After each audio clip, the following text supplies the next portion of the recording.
بسم اللہ الرحمن الرحیم۔ ناظرین کرام السلام علیکم ورحمۃ اللہ وبرکاتہ۔ آج آپ کی خدمت میں ایک ایسا واقعہ لے کر آیا ہوں سیرت النبی صلی اللہ علیہ وسلم کا۔ اللہ کے نبی صلی اللہ علیہ وسلم کا دشمن ابو لہب اور اس کا بیٹا عتبہ جو نبی علیہ السلام کا داماد تھا، لیکن اس نے دشمنی میں آ کر نبی علیہ السلام کی بیٹی ام کلثوم کو طلاق دے دی۔ اور واقعہ اس طریقے سے تھا کہ جب نبی علیہ السلام نے کوہ صفا پہاڑی پر اکٹھے ہو کر تمام مکے کے لوگوں کو اکٹھا کر کے ایک خدا کی دعوت دی تھی اور یہ کہا تھا، اے لوگوں میں تمہیں ایک خدا کی عبادت کی طرف بلاتا ہوں اور میں محمد اللہ کا رسول ہوں، تو پھر ابو لہب نے کہا تھا، تبا لک لہذا جمعتنا، اے محمد کیا تم نے ہمیں اس لیے جمع کیا تھا کہ آپ اس طرح کی باتیں ہمیں سنائیں، ہمارے معبودوں کو برا کہیں۔ اس کے بعد قرآن پاک میں یہ آیت نازل ہوئی، تبت یدا ابی لہب وتب۔ اس نے تو نبی علیہ السلام کو بد دعا دی تھی، تبا لک لہذا جمعتنا، کہ اے محمد آپ برباد ہو جائیں، آپ کے ہاتھ ٹوٹ جائیں۔ تو اللہ تبارک و تعالیٰ نے اس کا جواب دیا، تبت یدا ابی لہب، کہ ابو لہب کے ہاتھ ٹوٹ جائیں، ابو لہب برباد ہو جائے۔ اس کے بعد اس نے اپنے بیٹے کو یہ کہا کہ عتبہ کو کہ محمد کی بیٹی کو طلاق دے دے۔ اس عتبہ نے ام کلثوم کو طلاق دی اور نبی علیہ السلام سے بہت ہی بے ادبی والے انداز میں اس نے گفتگو کی، نبی علیہ السلام کی اس نے توہین کی، بے عزتی کی۔ نبی علیہ السلام نے اس کو بد دعا دے دی، اللہم سلط علیہ کلبا من کلابک، اے اللہ تعالیٰ ایک پھاڑ کھانے والا کتا اس کے اوپر مسلط کر دیجیے۔ بعض لوگ یہ کہتے ہیں کہ بھائی نبی علیہ السلام نبی رحمت تھے، آپ نے کبھی کسی کو بد دعا نہیں دی۔ نبی یقیناً نبی رحمت تھے، لیکن جب آپ کا دل بہت زیادہ ٹوٹا تو آپ نے بد دعا بھی دی۔ تو اسی طریقے سے بعض لوگ علماء کو اور ائمہ کو کہتے ہیں، لو جی انہوں نے بد دعا کر دی۔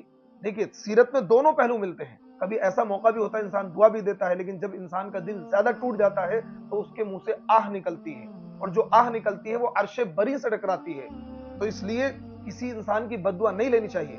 نبی علیہ السلام نے اس کو بد دعا دی اور اس بد دعا کا یہ اثر ہوا کہ ایک موقع پر عتبہ اور اس کا باپ ابو لہب ملک شام کے سفر پر گئے۔ عرب کے لوگ ملک شام جایا کرتے تھے تجارت کی غرض سے، اور وہاں جب یہ پہنچے ایک مقام ہے، مقام زرقا، اس مقام پر جا کر انہوں نے قیام کیا۔ وہاں کا جو راہب تھا اس نے ان کو آگاہ کیا کہ یہاں پر درندے رہتے ہیں، تو اس لیے ذرا آگاہ رہنا، ہوشیاری سے یہاں پر قیام کرنا۔ تو اس راہب کے اس کہنے پر اور اس کے ذہن میں فوراً وہ بات آ گئی، لوگوں سے کہا کہ عتبہ کی ذرا حفاظت کرنا، کیونکہ عتبہ کو محمد نے بد دعا دی تھی۔ تو اب ان لوگوں نے یہ انتظام کیا کہ رات میں اس کو پہاڑی پر اونچائی پر سلایا اور چاروں طرف حفاظتی طور پر یہ تمام لوگ سو گئے اور بیچ میں اس کو سلایا۔ لیکن کیونکہ محمد رسول اللہ صلی اللہ علیہ وسلم کی بد دعا اس کے لیے تھی، رات میں شیر آیا اور شیر نے تمام لوگوں کے منہ کو سونگھا اور جا کر اس عتبہ کے اوپر ایسے چھلانگ لگا کے جھپٹا، اس نے اس کے سر کو دھڑ سے الگ کر دیا۔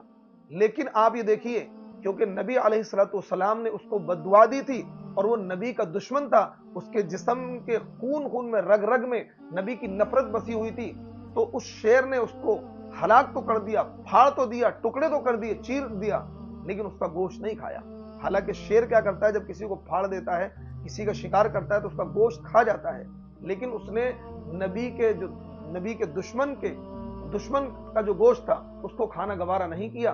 تو دیکھیے نبی کے دشمن کا یہ انجام ہوا، اور نبی علیہ السلام کی وہ بد دعا جو اللہ کے نبی نے اس کو دی تھی، اللہم سلط علیہ کلبا من کلابک، جو بد دعا نبی علیہ السلام نے دی تھی وہ بد دعا اس پر لگی۔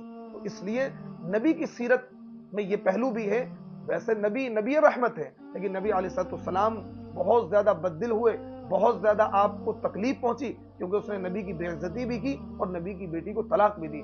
اس بنیاد پر نبی علیہ السلام نے اس کو بد دعا دی اور وہ بد دعا پوری ہوئی اور وہ جہنم رسید ہو گیا۔ میرے دوستو، ہمیں نبی علیہ السلام کی سیرت پر عمل کرنا چاہیے اور اس طرح کے واقعات سے ہمیں عبرت لینی چاہیے، نصیحت لینی چاہیے۔ اللہ رب العزت ہمیں عمل کی توفیق عطا فرمائے۔ وآخر دعوانا ان الحمد للہ رب العالمین۔